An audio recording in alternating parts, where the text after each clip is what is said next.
15 February 2026ला आलेली आहे महाशिवरात्र. आणि यंदाच्या महाशिवरात्रीचं काय खास वैशिष्ट्य आहे? यंदाच्या महाशिवरात्रीत पूजेचा मुहूर्त काय असणार आहे? निश्चित काल काय असणार आहे? महाशिवरात्रीबद्दलची संपूर्ण माहिती एकाच व्हिडिओत. चला तर मग व्हिडिओला सुरुवात करूया. मंडळी, हे तर सगळ्यांनाच माहीत आहे की महाशिवरात्रीची रात्र महत्त्वाची असते. या रात्री भगवान शिवशंकरांची पूजा केल्याने, त्यांचं स्तोत्र म्हटल्याने, भगवान शिवशंकरांच्या नावाचा जप केल्याने सर्व पापांचा नाश होतो, शिवलोकांची प्राप्ती होते, मनोकामनाची पूर्ती होते. इतका महत्त्वाच्या शिवरात्रीच्या दिवसाचं आहे. चतुर्दशी तिथी 2 दिवसात विभागलेली असेल तर ज्या मध्यरात्री चतुर्दशी येत असेल ती शिवरात्र मानली जाते. यावरून शिवरात्रीचा काल निश्चित करता येतो. दिवसाला महत्त्व नसून रात्रीला महत्त्व आहे हे लक्षात येईल. बाकीची माहिती भरपूर झाली. मुद्द्याचं बोलूया की यंदाची महाशिवरात्र नक्की कधी असणार आहे. यंदा 15 फेब्रुवारी 2026 रोजी महाशिवरात्र आहे. अन्य व्रतामध्ये पंचांगानुसार सूर्योदयाची तिथी मानण्याची प्राचीन परंपरा आहे, परंतु महाशिवरात्रीत आधी म्हटल्याप्रमाणे तसं रात्रीला महत्त्व असतं. महाशिवरात्र व्रतामध्ये निश्चित कालाला महत्त्व आहे. या दिवशी करायचे शिवपूजन प्रदोष काळानंतर रात्री केलं जातं. रात्रीचे किमान 15 भाग केल्यानंतर त्यापैकी 8वा भाग तो निश्चित काल म्हणून ओळखला जातो. जेव्हा निश्चित काळात कृष्ण चतुर्दशी म्हणजे महिन्याच्या दुसऱ्या पंधरवड्याच्या 14वी तिथी असेल तिला शिवरात्र म्हटलं जातं. माघ महिन्यातील ह्या शिवरात्रीला विशेष महत्त्व असल्याने ती महाशिवरात्र असते. आणि यंदा जो निश्चित काल आहे तो कधी असणार आहे तर 15 फेब्रुवारीला उत्तर रात्री 12:28 पासून 1:18 हा निश्चित काल असणार आहे.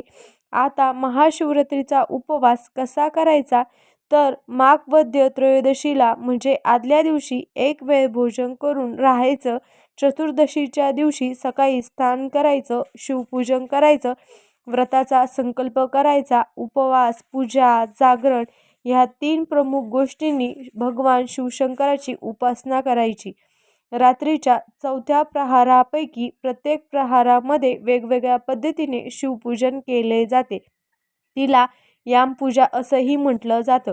पूजा करताना शिवाला विशेष प्रिय म्हणून बेल, धोत्रा या सगळ्या झाडांची पाने वाहिली जातात.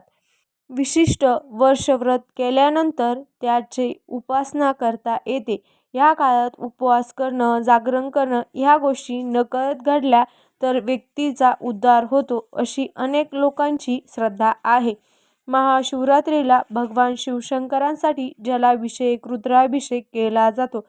ह्या दिवशी भक्तिभावाने शिव आराधना केल्यास भगवान शिवशंकर प्रसन्न होतात, शिवभक्तांच्या सर्व मनोकामना पूर्ण होतात असा उल्लेख पुराणामध्ये येतो, धार्मिक कथांमध्ये येतो. महाशिवरात्र का साजरी केली जाते ह्यामागे सुद्धा अनेक कथा सांगितल्या जातात.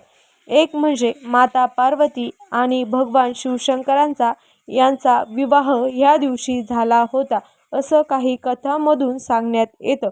काही कथांमधून असंही सांगण्यात येतं की समुद्र मंथनातून निघालेलं हलाहल ह्याच दिवशी भगवान शिवशंकरांनी पाषाण केलं होतं आणि जगाला विनाशापासून वाचवलं होतं. हेच ऋण फेडण्यासाठी सुद्धा महाशिवरात्र साजरी केली जाते. पण एकंदरीतच ह्या रात्री शिवतत्व जागृत असते पृथ्वीवरती आणि म्हणून त्या शिवतत्वाचा लाभ घेण्यासाठी भगवान शिवशंकरांची उपासना केली जाते. मंडळी, तुम्हाला माहीत आहे का शिवरात्रीचे सुद्धा वेगवेगळे प्रकार आहे बरं का. नित्य शिवरात्र, पक्ष शिवरात्र, मास शिवरात्र, योग शिवरात्र आणि महाशिवरात्र असे शिवरात्रीचे 5 प्रकार आहेत. यापैकी महाशिवरात्र सर्वश्रेष्ठ मानली जाते. रोजची रात्र ही नित्य शिवरात्र असते. शुद्ध चतुर्दशीची रात्र ही पक्ष शिवरात्र असते आणि प्रत्येक महिन्याच्या वद्य चतुर्दशीला जी रात्र असते ती मासिक शिवरात्र असते, म्हणजे महिन्याला येणारी शिवरात्र. आणि योग सामर्थ्याने निर्माण केलेली रात्र ही योग शिवरात्र मानली जाते. शिवरात्र कधी आहे ते कळालं, शिवरात्रीचं महत्त्व कळालं. पण शिवरात्रीला जर आपल्याला उपासना करायची असेल तर आम्ही काय करावं? अगदी सोपी उपासना आहे. शिवरात्रीच्या रात्री तुम्ही प्रदोष काळामध्ये भगवान शिवशंकरांची पूजा करून स्तोत्र मंत्राचं पठण करू शकता. जे स्तोत्र तुम्हाला येत असतील ते म्हणू शकता, किंवा अगदी काही येत नसेल तर ओम नमः शिवाय हा मंत्र सगळ्यांना येतो. ह्या मंत्राचा जप जेवढा जमेल तेवढा जास्त केला तरी चालतो. शिवलीलामृत हा प्रसिद्ध ग्रंथ आहे. ह्या शिवलीलामृतातील 11वा अध्याय सुद्धा तुम्ही महाशिवरात्रीच्या दिवशी पठण करू शकता. भगवान शिवशंकरांच्या ह्या शिवलीलामृत ग्रंथाला बरेच महत्त्व आहे. हा ग्रंथ परंपरागत श्रद्धानिष्ठ आहे. त्यामुळे ह्या ग्रंथातला 11वा अध्याय पठण करून सुद्धा तुम्ही उपासना करू शकता. अनेक वेगवेगळ्या पद्धती आहेत. जी पद्धत तुम्हाला योग्य वाटेल, जो पर्याय तुम्हाला आवडेल त्यानुसार तुम्ही भगवान शिवशंकरांची पूजा महाशिवरात्रीला करा आणि महाशिवरात्रीच्या ह्या पुण्यपावन तिथीचा लाभ नक्की घ्या. कमेंट बॉक्समध्ये ओम नमः शिवाय लिहायला विसरू नका. अशाच प्रकारच्या माहितीपूर्ण व्हिडिओसाठी आपल्या चॅनलला सबस्क्राईब करून घ्या.